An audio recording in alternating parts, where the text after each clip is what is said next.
Body of the girl जिसके मुंह में खून था, शरीर में कोई कपड़ा नहीं था, पैर दोनों राइट एंगल में मिला गया, एक पाँव बेड के इस तरफ, एक पाँव बेड के इस तरफ मिला गया, चश्मे को कूटा गया जिसकी वजह से आंखों से खून निकल गया। दोस्तों नमस्कार। कोलकाता के आरजी कर मेडिकल कॉलेज की महिला डॉक्टर को अस्पताल में व्याप्त भ्रष्टाचार के कई सबूत हाथ लगे थे। सीधे सरकार के शीर्ष स्तर को देना चाहती थी जानकारी। उसने कुछ प्रोफेसरों से इस बारे में बात भी की थी। अस्पताल सूत्रों के मुताबिक वारदात से कुछ दिन पहले उसने प्रोफेसर से कहा था कि उसे अस्पताल के भ्रष्टाचार से जुड़ी महत्वपूर्ण जानकारी मिली है, जिसे वह सरकार के शीर्ष स्तर के अधिकारियों से सीधे साझा करना चाहती है। इसलिए उसने कई लोगों की ईमेल आईडी भी इकट्ठा की थी। सूत्रों का कहना है कि यह ज्ञात नहीं हो पाया कि उसके पास क्या जानकारियां थी तथा वह उस जानकारी को अधिकारियों को मेल भेजने में सक्षम हुई या नहीं। पीड़िता के करीबियों का मानना है कि कहीं कुछ ऐसी जानकारियां उसके हाथ तो नहीं लग गई थी जिसकी कीमत उसे जान देकर चुकानी पड़ी। दोस्तों, सीबीआई ने अब डॉक्टर के शव के पोस्टमार्टम के दौरान वीडियोग्राफी करने वाले वीडियोग्राफर से पूछताछ करने का फैसला किया है। पोस्टमार्टम की प्रक्रिया की वीडियोग्राफी जिस तरीके से की गई थी उसमें महत्वपूर्ण पहलुओं को शामिल नहीं किया गया है। सीबीआई सूत्रों के मुताबिक संदीप घोष के जब्त लैपटॉप से अवैध वित्तीय लेन देन के सुराग मिले हैं। संदीप समेत आपूर्तिकर्ता और अंगरक्षक को 23 सितंबर तक के लिए न्यायिक हिरासत में भेज दिया गया है। संदीप को अलीपुर कोर्ट में पेशी के लिए ले जाया जा रहा था, तब महिला वकीलों ने चोर चोर के नारे लगाए व फांसी की मांग की। दोस्तों, आपको बताना चाहता हूं कि सुप्रीम कोर्ट के निर्देश के बावजूद काम पर नहीं लौट रहे जूनियर डॉक्टर। कोलकाता के आरजी कांड के खिलाफ आंदोलन कर रहे जूनियर डॉक्टर सुप्रीम कोर्ट के निर्देश के बावजूद मंगलवार तक काम पर नहीं लौटे, बल्कि स्वास्थ्य सचिव व स्वास्थ्य शिक्षा निदेशक के इस्तीफे की मांग पर स्वास्थ्य भवन के सामने धरने पर बैठ गए। जूनियर डॉक्टरों ने दो टूक कहा कि जब तक उनकी मांग पूरी नहीं की जाती और मृतका को न्याय नहीं मिल जाता तब तक कार्य स्थगन और आंदोलन जारी रहेगा। मालूम हो कि मामले पर सोमवार को हुई सुनवाई में सुप्रीम कोर्ट ने जूनियर डॉक्टर को मंगलवार शाम 5 बजे तक काम पर लौटने का निर्देश दिया था। कोलकाता डॉक्टर केस में सुप्रीम कोर्ट में हुई सुनवाई के बीच इस समय की सबसे बड़ी खबर सामने आ रही है। आपको बता दें कि इस मामले को लेकर सीबीआई ने सुप्रीम कोर्ट में अपनी तरफ से इकट्ठा किए गए सारे सबूतों को सुप्रीम कोर्ट के समक्ष रखा है। इतना ही नहीं, इस मामले को लेकर सीबीआई ने जिन महत्वपूर्ण सबूतों को लेकर के अब तक किसी को जानकारी भी नहीं थी, वह भी सबूत तो सुप्रीम कोर्ट के समक्ष रखे हैं। और इस पूरे मामले को लेकर के सीबीआई ने सबसे अहम 27 मिनट के सीसीटीवी वीडियो फुटेज को सीबीआई ने सुप्रीम कोर्ट के समक्ष रखा है, जिसके बाद इस मामले को लेकर के सुप्रीम कोर्ट ने बहुत महत्वपूर्ण फैसला लिया है। इतना ही नहीं, इस पूरे केस को लेकर के इस वीडियो के सामने आने के साथ ही इसके मुख्य आरोपी संदीप घोष और संजय राय के गले का फंदा अब तैयार होता दिख रहा है। जी हां, इस वक्त बहुत बड़ी न्यूज़ सामने आ रही है। सीबीआई ने एक के बाद एक वह सारे सबूत वह लगातार कई दिनों से अलग अलग जगहों पर दबिश मार करके इकट्ठा कर रही थी। सीबीआई ने संदीप घोष के फार्म हाउस पर, आरजे कर कॉलेज के तहखाने और सभी जगहों पर दबिश की थी। डालने के बाद उसने कई जरूरी ऐसे सबूत इकट्ठा किए थे जो वित्तीय अनियमितताओं के लेकर, जिसमें हॉस्पिटल के कई ऐसी चीज़ें थी जो कि बायोमेडिकल टेस्ट तक को लेकर के गलत तरीके से बेचने की बात सामने आई थी। उन सभी सबूतों को आज सीबीआई ने सुप्रीम कोर्ट के समक्ष रखा है। लेकिन इन सब में सबसे अहम वीडियो है इस पूरी घटनाक्रम, इस पूरी वारदात का वह सीसीटीवी फुटेज जो इस पूरे घटनाक्रम का सबसे अहम गवाह था। उसे सुप्रीम कोर्ट के सामने रखने के साथ ही केस एक बार फिर से उलट पुलट हो गया है। सीबीआई ने जैसा ही इस सबूत को सुप्रीम कोर्ट के समक्ष रखा तो सामने आरोपी पक्ष के पूरे तोते उड़ गए। और इस मामले में इस वक्त सुप्रीम कोर्ट ने भी बहुत अहम कई फैसले दिए हैं। सीबीआई ने एक के बाद एक अपनी बात स्टेप टू स्टेप और समय के साथ रखी, जिसमें कई तरह की अनियम एपिसोड को लेकर के कोलकाता पुलिस को जोरदार लताड़ लगाने के साथ ही इस मामले को कोलकाता पुलिस की भूमिका को संदिग्ध तक करार दिया है। इतना ही नहीं, इस मामले में सभी मुख्य आरोपियों को लेकर भी बड़ी जानकारी सामने आ रही है। क्या है इस वक्त की पूरी खबर, क्या पूरी अपडेट सामने आ रही है, है। सीबीआई ने क्या क्या और कौन सा वीडियो रखा है और किस मामले को लेकर क्या क्या पॉइंट रखे हैं, सब कुछ आपको इस वीडियो में आगे बताने वाले हैं। चैनल पर बने रहें, वीडियो को लाइक और चैनल को अगर अभी तक सब्सक्राइब नहीं किया है तो डॉक्टर बिटिया की आत्मा की शांति के लिए चैनल को सब्सक्राइब कर लें।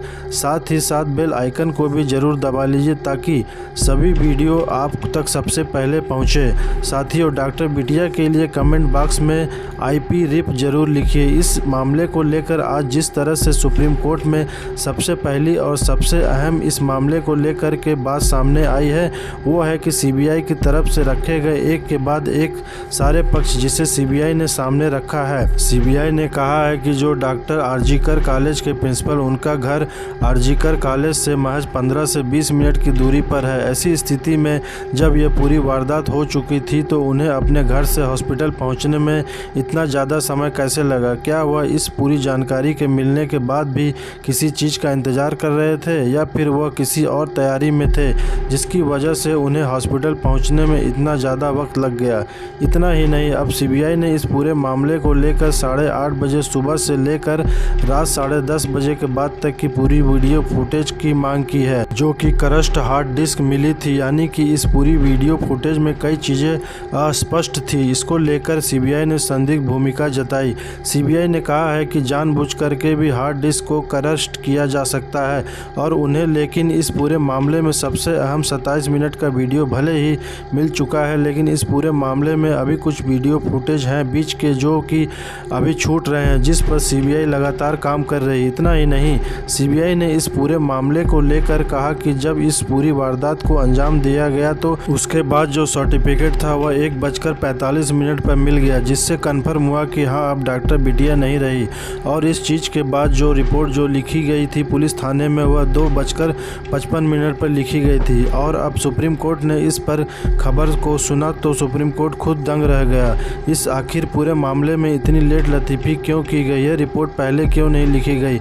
और इतना ही नहीं, जब उन्हें पोस्टमार्टम के लिए ले जाया गया, यानी कि जब बॉडी को ले जाया था, तो इस दरमियान भी बहुत जानबूझ करके देरी की गई। और इतना ही नहीं, इस मामले को लेकर के जल्दबाजी भी दिखाई गई। यहाँ पर जल्दबाजी दिखाते हुए हर चीज़ों के दस्तावेजों को कंप्लीट करने से पहले ही सभी प्रोसीजर को अंजाम दिया गया। यानी कि इतनी जल्दबाजी आखिर इस पूरे मामले को लेकर क्यों दिखाई गई? क्या वजह थी कि इस पूरे मामले में जल्दबाजी दिखाई गई? इतना ही नहीं, इस पूरे मामले को लेकर के सुप्रीम कोर्ट ने साफ निर्देश दिया कि जो उस दिन उपद्रवी समूह के लोग बाद में इस पूरी वारदात के घुसे थे, आखिर उन समूह के लोगों के बीच यह बात की जो चर्चा चल रही थी आरजीकर कॉलेज के अस्पताल के अंदर जब वो घुसे तो वह बोले सेमिनार हॉल की तरफ चलो। सेमिनार हॉल की तरफ उस वीडियो में साफ सुना गया था। आखिर क्या यह सब कुछ पूरी तरह से निर्देशित किया गया था? यानी कि यह समूह जो बुलाए थे, क्या बुलाए गए थे, यह समूह खुद अपनी तरफ से आकर के हॉस्पिटल में यहाँ उपद्रव मचाने लगे थे? इस चीज़ को लेकर भी जांच का विषय बन चुका है। अब जो इस पूरे मामले को लेकर CJI यानी कि चीफ जस्टिस ऑफ इंडिया के साफ लहज में कहा कि इस मामले में आरोपियों को बख्शा नहीं जाएगा और इस मामले में अब इंतजाम दूसरी घटना का नहीं कर सकते हैं। और इसलिए इस मामले में जो घटनाएं हुई हैं, जो सबूत हैं, उनके आधार पर जल्द ही इस आरोपी पक्ष जल्द ही अपनी बात को रखें। और ऐसा नहीं होता है तो अगली सुनवाई तक जो महज इस मामले को लेकर के सीबीआई की तरफ से निर्देश दिए गए हैं और सीबीआई की तरफ से जो सबूत पेश किए गए उन पर और पुष्टिकरण भी चाहिए होगा। यानी कि अब इस मामले में आरोपी पक्ष की गर्दन फंसती हुई दिखाई दे रही है। सीबीआई ने इस केस में 1-2 नहीं बल्कि 5 से 7 संदिग्ध को होने की बात रखा है। सीबीआई का कहना है कि इस पूरे केस में कई लोगों की भूमिका संदिग्ध दिखाई दे रही है, लेकिन सबसे ज़्यादा जो भूमिका है वो आरजीकर कॉलेज के प्रिंसिपल संदीप घोष की दिखाई देती है, क्योंकि जब 9 अगस्त की सुबह इस पूरी वारदात में सब जगह खबर फैल चुकी थी कि ऐसे में आरजीकर कॉलेज के अस्पताल जो एंट्री थी वो एंट्री सबको फ्री दी जा रही थी, यानी कि सबको बिना रोक टोक के एंट्री दी जा रही थी। जबकि ऐसी वारदात यानी ऐसी घटना होने पर किसी भी बात में जो एंट्री होती है उसे बहुत संभाल कर और बिना आईडी कार्ड के चेक किए एंट्री नहीं देनी थी। लेकिन जो हॉल था सेमिनार हॉल, उसमें सबको बिना किसी वजह भंडारे की तरह एंट्री दी गई, जो कि बहुत अहम था। इतना ही नहीं, इस सभी केस के बीच अब इस पूरे केस में इस जो डॉक्टर बिटिया है उसके माँ बाप का एंगल भी सामने आया। उनकी गवाही सबसे अहम सबूत रूप के सामने आई है। उन्होंने कहा है कि जिन्हें घूस देने की जो कोशिश हुई थी, अब वह सवाल सुप्रीम कोर्ट तक पहुंच चुका है। यह मामला उन्हें घूस देने की आखिर कोशिश किसने की थी और किसके कहने पर यह सारी घटनाक्रम को अंजाम दिया गया था। यहाँ तक कि उन्होंने यह भी अंजाम लगाए हैं कि उन्हें जो जानकारी दी गई थी वह काफ़ी झूठी थी और उन्हें डॉक्टर बिटिया तक पहुँचने के लिए 3 घंटे तक बैठाया गया था। आखिर उन 3 घंटों में हॉस्पिटल के अंदर क्या तैयारियां चल रही थी? आखिर इस पूरे वारदात को एक सुसाइड करार देने की कोशिश क्यों की गई थी? इसके पीछे के कई अहम सवाल हैं जिन पर लगातार सुप्रीम कोर्ट ने आज सवाल दागे हैं, जिसके बाद अब इस मामले को लेकर जो सीबीआई की वीडियो फुटेज है वो अहम हो चुकी है। और सबसे बड़ा सवाल सीबीआई ने जो सबूत रखे हैं वो आरजीकर हॉस्पिटल के सेमिनार हॉल के जस्ट बगल वाले बाथरूम को लेकर के बात सामने आई है। उस बाथरूम में आखिर ऐसे कौन से सबूत थे जिन्हें नष्ट करने की कोशिश की गई थी, और इस कोशिश के बीच आरजीकर हॉस्पिटल के उस बाथरूम को पूरी तरह से तोड़ करके उसे पूरी तरह से ऐसा बनाया गया जैसे कि यहाँ पर काफ़ी अहम सबूत और सुराग थे।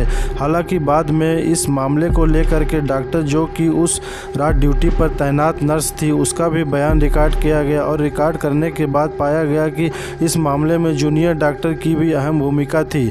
अब इस मामले को लेकर के सुप्रीम कोर्ट ने कहा है कि आखिर जूनियर डॉक्टर हॉस्पिटल क्यों नहीं पहुँचे, इसके पीछे की वजह क्या है, वह किस चीज़ से डर रहे हैं या फिर कोई और वजह है। तो इस चीज़ को लेकर के सवाल सामने आने पर जवाब आया है कि इस मामले में उन्हें धमकियां मिल रही हैं और अभी भी वह डरे हुए हैं और इसलिए वह हॉस्पिटल पहुंचने में अभी डर रहे हैं और यही कारण है जो इस मामले को लेकर उन्हें इस केस से पूरी तरह से जोड़ता है, क्योंकि उस रात हॉस्पिटल के अंदर मौजूद सभी लोगों की भूमिका अब तक संदिग्ध के रूप में ही सामने आई है। इस पूरे मामले में इतनी आवाज़, इस पूरे मामले में जो चीखें हुई हैं, जो शब्द सामने आए हैं, उन सब से यही साफ पता चलता है कि उन्हें कुछ नहीं सुना है। लेकिन अगर ऐसी वारदात कहीं भी हुई है तो ऐसी बात संभव नहीं है कि आवाज़ किसी तक नहीं पहुंची हो या फिर उस 3rd फ्लोर पर कोई भी सिक्योरिटी गार्ड की मौजूदगी क्यों नहीं थी। यह एक बड़ा सवाल है क्योंकि आरजीकर हॉस्पिटल में संदीप घोष का सिक्का चलता था। संदीप घोष अपनी मनमानी आरजीकर हॉस्पिटल तक करता था, लेकिन अब उसके काले चिट्टे खुलने के साथ ही उसकी वित्तीय अनियमितताओं को लेकर भी सीबीआई ने कोर्ट में सबूत रखे हैं और बताया है कि आरजीकर हॉस्पिटल के प्रिंसिपल मेडिकल बायोवेस्ट को लेकर भी कई चीज़ों को बेचता था और अलग तरीके से बेचने की वजह से ही वह इस मामले में अहम जिम्मेदार के रूप में भी सामने आया है। आपको क्या लगता है इस मामले में और भी कितने लोग शामिल हो सकते हैं? हालांकि कोर्ट इस पर अपना काम कर रहा है और जल्द ही बड़ा निर्णय भी सामने आने वाला है। आपको क्या लगता है? कमेंट बॉक्स में कमेंट करके ज़रूर बताएं और डॉक्टर बिटिया के लिए कमेंट बॉक्स में RIP RIP ज़रूर लिखें। साथ ही चैनल को सब्सक्राइब करना बिल्कुल भी मत भूलिए। धन्यवाद।